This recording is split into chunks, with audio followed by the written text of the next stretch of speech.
नमस्कार।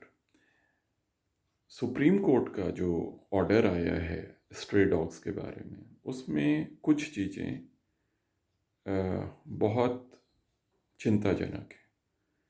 पहली बात तो इसमें ये है कि उसमें एक ही पक्ष को सुना गया, ऑर्डर लाया गया और पढ़ दिया गया।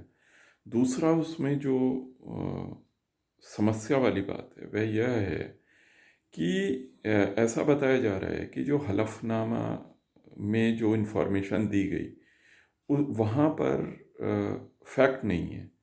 जैसे उन्होंने कहा कि रेबीज़ से हुई डेथ्स को बहुत बढ़ा चढ़ा कर कहा गया। डेटा ये बताता है कि पिछले साल पूरे देश में कि रेबीज़ से केवल एक व्यक्ति की मृत्यु हुई। इसके अतिरिक्त यह भी गलत कहा गया कि जो डॉग बाइट्स का जो आंकड़ा है उसको भी बहुत बढ़ा चढ़ा कर कहा गया। और तीसरी चीज़ ये है कि जो कुत्तों का जो आतंक जिस तरीके से कहा जाता है, वह भी ऐसा लगा कि व्हाट्सएप में जिस तरीके के सनसनीखेज आर्टिकल्स होते हैं उनसे वो सारी चीज़ें उठा ली।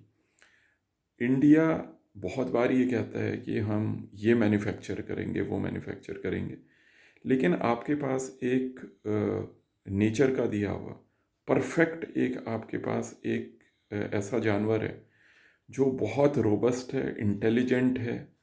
जो देसी कुत्ता है वह बहुत इंटेलिजेंट डॉग है, आपके साथ बहुत समय से रहे, आपकी दुकानों की देखभाल करी है, आपके खेतों की देखभाल करी है, आपके बागों की देखभाल करी है, आपके मोहल्लों की देखभाल करी है।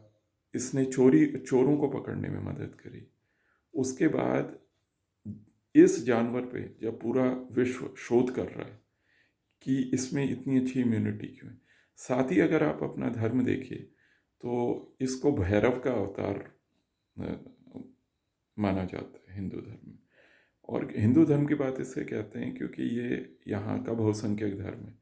और साथ में कोई भी पूजा पूरी नहीं होती जब तक एक कुत्ते की क्षेत्रपाल के प्रतिनिधि के तौर पर उसकी वहाँ पर उसकी प्रेजेंस नहीं होती। इसी कारण आपने देखा मंदिरों में भी कभी डॉग्स को रोका नहीं जाता।